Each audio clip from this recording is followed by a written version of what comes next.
Habari na mdau wa chaneli hii za pendwa kabisa ya michezo ya tetesi za usajili.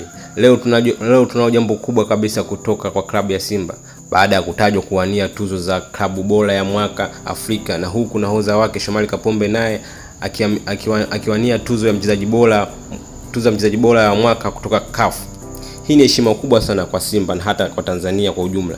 Hebu tuone sababu zilizowafanya wawili hao waweze kupata nafasi hiyo na nini kinaweza kutokea katika tuzo hizo kubwa kabisa za michezo hapa barani Afrika.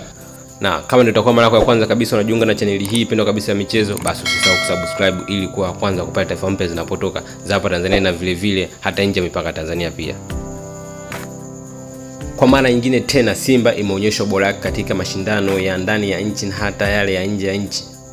Katika msimu uliopita Simba ilionyesha ushindani mkubwa sana katika ligi kuu ya Tanzania bara na hata katika michuano ya kombe ya shirikisho, licha ya kufika fainali na kufungwa na RS Berkane.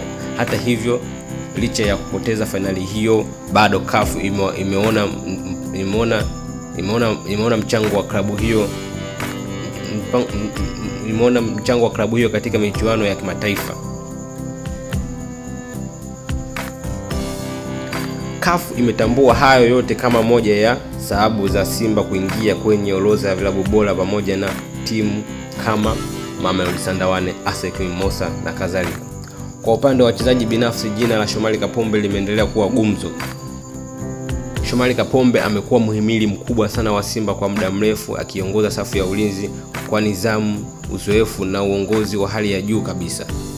Katika msimu uliopita Kapombe ameitumikia Simba mechi zisizopungua 35 huku akifunga magoli na kuisaidia timu hiyo kushinda mechi kadha wa kadha ambazo zilikuwa ngumu kwa upande wa Simba, ambapo Shomari Kapombe aliweza kuiokoa klabu hiyo na kuweza kuifungia magoli klabu hiyo ya Simba. CAF imeona mchango wake kama moja wa wachezaji wachache kutoka Afrika Mashariki wanaoleta mabadiliko makubwa sana uwanjani. Basi ikiwa Kapombe atashinda tuzo hiyo, basi atajiunga na Mtanzania mwingine ambaye aliwahi kuchukua tuzo ya mchezaji bora wa CAF kwa mashindano ya ndani. Hapa sio mwingine bali tunazungumzia Mbwana Ali Samata ambaye aliwahi kuchukua tuzo hiyo. Uteuzi wa Simba na Kapombe unaonyesha ukuaji wa soka la Tanzania linaendelea kukua kwa kasi sana. Klabu kama ya Simba, Yanga, Azam zinawekeza katika miundombinu, wachezaji wazuri na benchi la ufundi lililo bora. Heshima hii kutoka CAF inaweza kuwapa motisha wachezaji wa Kitanzania kufanya vizuri katika mashindano mbalimbali na kujiamini.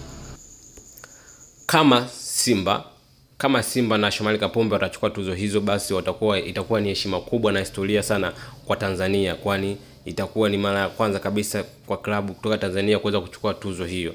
Na kama ndio itakuwa mara ya kwanza kabisa unajiunga na chaneli hii pendwa kabisa ya michezo, basi usisahau kusubscribe na kucomment ili kuwa kwanza kupata taarifa mpya zinapotoka, na kwaheri kwa sasa.